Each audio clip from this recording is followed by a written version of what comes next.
மூன்று உரிப்பொருள். இப்போ ஃபர்ஸ்ட் கருப்பொருள்னா என்ன? நிலமும் பொழுதும். முதல்ல இருக்கக்கூடியது முதற் பொருள்னா என்ன? முதற் பொருள் அப்படின்னா நிலமும் பொழுதும்.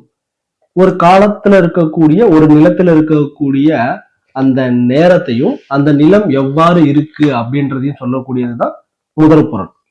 இப்ப கருப்பொருள் அப்படின்னா வாழும் மக்கள், உயிரினங்கள், பிற யாவும். அந்த நிலத்துல இருக்கக்கூடிய மக்கள், அந்த நிலத்துல இருக்கக்கூடிய பிற உயிரினங்கள், மற்றது எல்லாமே பிற யாவும் அப்படின்னு சொல்லலாம்.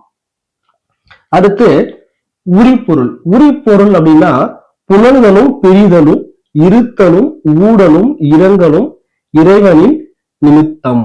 இதுதான் உரிப்பொருள். அப்ப ஒவ்வொரு திணைக்கும் பாத்தீங்க அப்படின்னா ஒரு விதமான பொருள்கள் உண்டு. பொருள் அப்படின்னா அந்த காலம், அந்த இருக்கக்கூடிய நிலப்பகுதி, அங்க வாழக்கூடிய மக்கள், அங்க இருக்கக்கூடிய சூழல், அங்க இருக்கக்கூடிய பிற விலங்குகள், பிறையாவும் மரம் செடி கொடி, அது இல்லாம அங்க கூடிய அவங்களுடைய பண்பாடு பழக்க வழக்கங்கள், இது எல்லாம் சேர்த்துதான் என்ன அப்படின்னா முதற் பொருள், கருப்பொருள், உரிப்பொருள் அப்படின்னு மூன்று நம்ம என்ன பண்ணுவோம், பிரிப்போம்.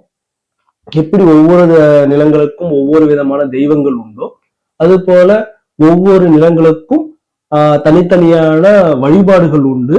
அது மக்கள் வாழக்கூடிய பண்பாடுகள் வேற. அதைத்தான் பொருள் அப்படின்னு சொல்லுவோம். அடுத்து முதற் பொருளின் வகை. முதற் பொருளுடைய வகைகள்னா என்ன? இது முதற் பொருள் என்ன சொன்ன? நிலமும் பொழுதும். அப்ப அதனுடைய வகைகள் எப்படி இருக்கும் கவனிங்க. முதலெனப்படுவது நிலம் பொழுது இரண்டின் இயல்பென மொழிய இயல்புணர் தோரே அப்படின்றாங்க. யாரு?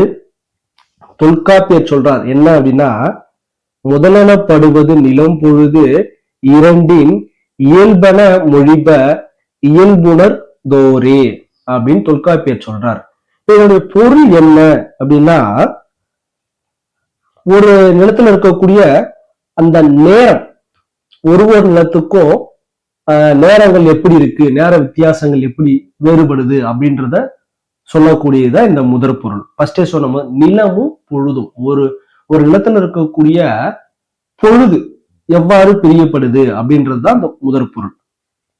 இப்போ ஐந்து நிலங்களுக்கும் ஒரே மாதிரியான பொழுதுதான் இருக்கும். ஏன்னா இப்போ வேற வேற நாடுகளா இருந்துச்சு அப்படின்னா அந்த நேரங்களானது மாறுபடும்.